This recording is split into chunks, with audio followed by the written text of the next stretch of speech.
কেটে দেবে, কারণ ভগবান গীতায় বলছে না, আমার স্মরণ নিলে আমি তার সব বাধা উঠতে দিই। ভগবানের যে স্মরণ নেয়, নৌমে ভক্ত প্রণশ্যন্তি, তার কোনো পতন হয় না। দৃঢ়তার সঙ্গে ভগবানের পথে আমাদেরকে থাকতে হবে।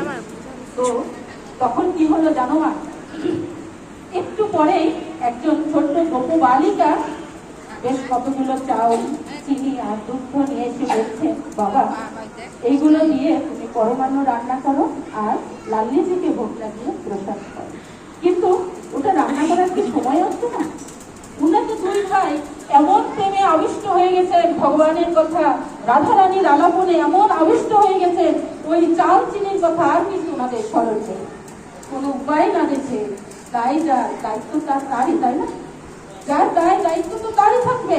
সন্তান যদি দুষ্ট হয়, সেই দুষ্ট সন্তানকে পথে আনার দায়িত্ব কার? বাবারই তো। দায়িত্ব তো আমার রাধারানী, তাই না? আমরা শুধু তার উপর সমর্পিত হতে পারি না। তখন রাধারানী আবার ছুটে এসে বললেন যে, বাবা তুমি তো রান্না করতে পারছো না, আমাকে দাও, আমি রান্না করে দিচ্ছি।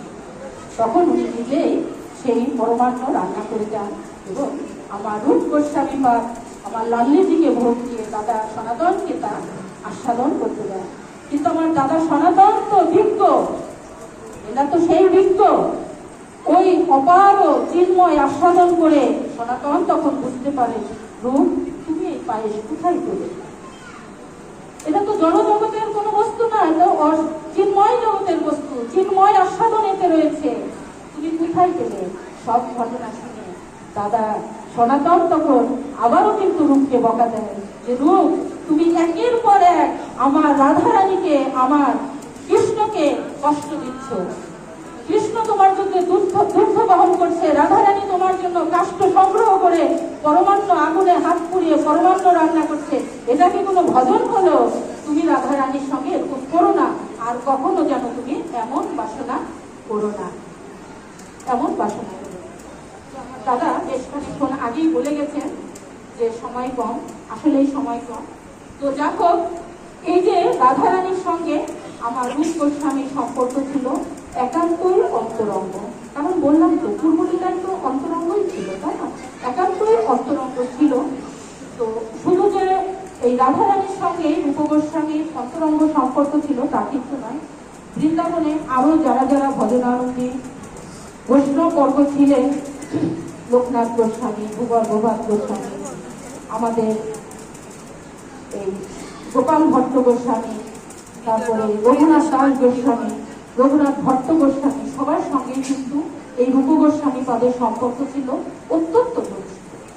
এবং এই এনাদের সঙ্গে তো ছিলেনই, এর কিছুদিন পরেই বৃন্দাবনের গোস্বামীগণের মধ্যে সর্বকনিষ্ঠ হচ্ছে ওনাদের একটা ছোট ভাই ছিল না?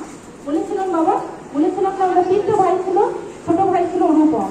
এই ছোট ভাইয়ের সন্তান জীব তখন বৃন্দাবনে পৌঁছে যায় ছোট বয়সে। এই জীব গোস্বামী যখন বৃন্দাবনে পৌঁছায়, আমার রূপ গোস্বামী তাকে শিষ্য করে নেন, অর্থাৎ জীব গোস্বামীকে উনি নিজে দীক্ষা দেন এবং শিষ্য হিসাবে গ্রহণ করেন।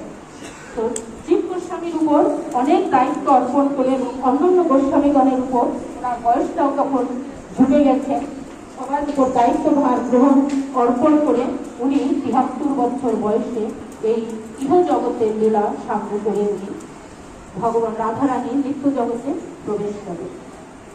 উনি ৭৩ বছর বয়সে নিত্য জগতে প্রবেশ করে। তো এই যে মহান ব্যক্তি